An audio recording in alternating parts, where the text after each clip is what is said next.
Halo, selamat datang di Kalvari. Dan Anda bersama dengan Bisik Kalvari, bincang asik tentang Gereja Kalvari. Saya Romo V. Saya pastor paroki di sini.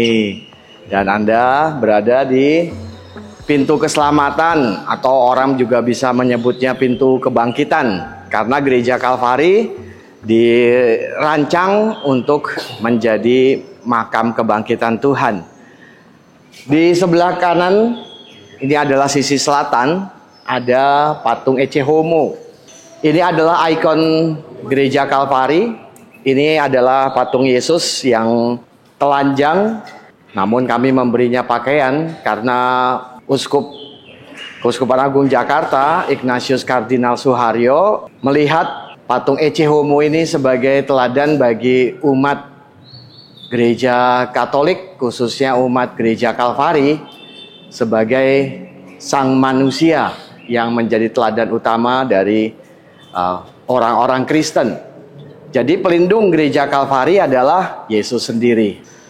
Oke, mau kalau gitu kita boleh lihat dalamnya kah sekarang? Boleh, sekarang mari kita masuk. Ini pintu besar ya.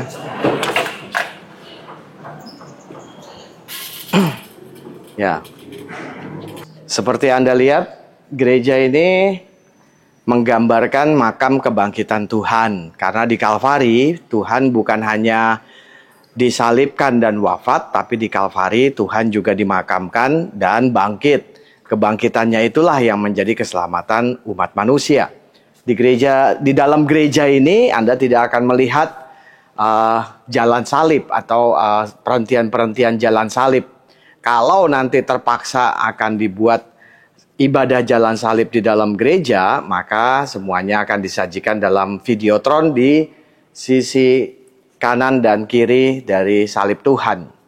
Salib Tuhan sendiri ada di pusat gereja di ujung, dan salib Tuhan ini punya bentuk yang unik ya. Salibnya tersamar dengan warna tembok dan korpusnya itu melayang. Itu menggambarkan Yesus yang sedang bangkit. Tubuh Tuhan yang bangkit ini bagaikan tubuh manusia yang bangun dan ngulet.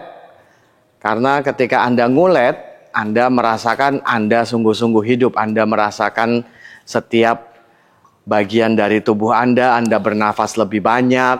Dan patung ini dipahat oleh N. Dwi Laksono, adalah ilustrator dari komikus terkenal tahun 80-an, Aswawarman Kopingho. Jadi nggak main-main nih, patungnya dipahat oleh ilustrator dari Kopingho. Selain itu, ada ikon apa lagi mau di gereja ini mau? Nah, tabernakelnya ini tembus sampai ke Kapel Martinus di belakang. Oh, di belakang ini ada kapel juga mau? Ya, tabernakel ini juga menggambarkan makam kebangkitan. Ini adalah loh batu yang mesti digulingkan untuk melihat Tuhan yang ada di dalam makam Yesus. Dan di dalam tabernakel ini ada tubuh Tuhan, hostia kudus ya. Altarnya sendiri dibuat dari bahan-bahan modern. Kaki altar membentuk tangan yang mempersembahkan diri kepada Allah. Intinya adalah baja yang dipakai untuk membuat kapal tanker. Sementara lapisan luarnya adalah bahan kuningan. Di salah satu pojoknya ada tulisan He dan Ro, adalah lambang tradisional untuk menyebut Kristus, Sang Mesias yang menyelamatkan manusia. Mejanya sendiri terbuat dari bahan modern, disebutnya solid plate. Ini sangat kuat, anti gores, anti bahan-bahan kimia, namun bisa dibentuk sesuai dengan keinginan kita. Altar ini sangat berat. Demikian juga pada bagian mimbar. Mimbarnya berbentuk seperti tangan yang mengatup memuji Allah.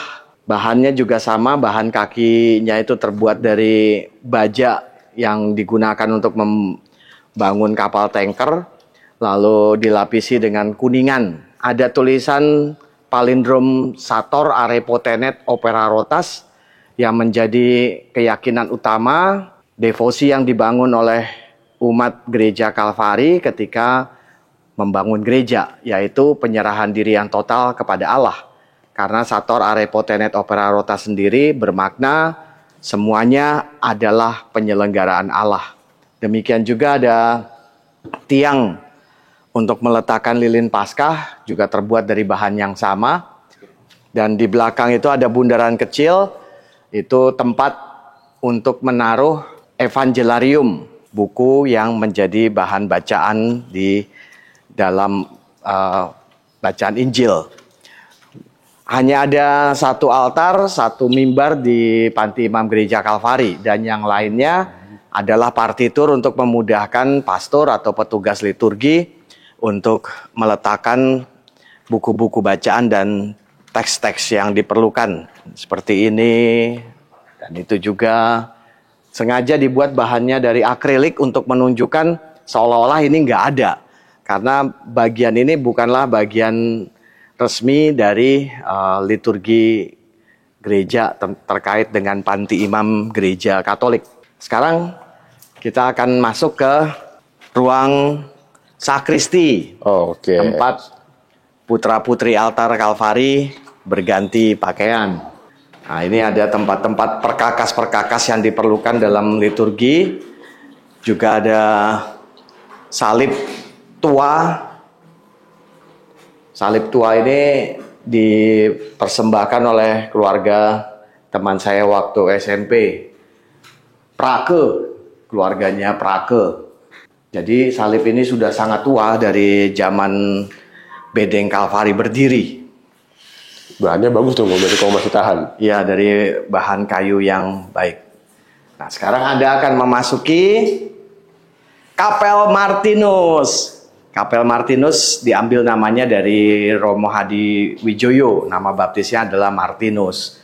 Dan Kapel Martinus ini kita bangun dengan nama beliau untuk mengenang aktivitas beliau selama menjadi pastor kepala paroki yang cukup singkat waktunya, namun cukup panjang masa baktinya sebagai pastor kan di Kalvari. Romo Hadi Wijoyo sendiri sudah meninggal. Dan bisa Anda lihat bagian panti imam di Kapel Martinus ini merupakan cermin dari panti imam di gereja utama. Oh, ini yang tembusan tabernakel itu ya, Bo? Ya, ini ada tabernakel. Tabernakel ini tembus ke gereja utama tadi. Oh, iya. Dan yang membedakan hanya altarnya. Altarnya kami menggunakan altar yang dulu digunakan di bedeng Kalvari. Altarnya terbuat dari kayu solid, belahan kayu solid dengan akar sebagai kaki altar. Demikian juga mimbarnya sama seperti di depan. Bangku imam sama seperti di depan terbuat dari kayu besi. Dan semua perkakas furniture di dalam gereja Kalvari dibuat dari kayu besi. Persisnya adalah kayu besi Papua atau kayu merbau. Di Kalvari ini udah berapa lama berdirinya? Gereja ini ditabiskan oleh Uskup Kuspan Agung Jakarta Ignatius Kardinal Suharyo tanggal 14 September 2024. 33 tahun setelah Uskup pada zaman itu Monsinyur Leo Sukoto mempertimbangkan kembali untuk membentuk paroki baru di wilayah Lubang Buaya. Semula 25 Maret 1991 Monsinyur Leo Sukoto sempat membatalkan pembentukan paroki di Lubang Buaya ini. Demikian penjelasan singkat tentang gereja Kalvari. Mari kita tengok tempat lainnya di kompleks gereja Kalvari. Di sisi paling barat gereja Kalvari ada Porta Santa. Porta Santa ini dibuka sepanjang tahun 2025. Hiasan yang ada di pintu Porta Santa sementara ini masih berupa tempelan dari stiker. Nah, nanti pada bulan Desember 2025 saat Paus Fransiskus menutup tahun jubileum, Porta Santa ini akan ditutup dan dibuka kembali 50 atau 25 tahun ya? 25 tahun. Oh ya, 25 tahun berikutnya. Boleh mau nyobain masak laut Porta Santa mau? Boleh. Sekali.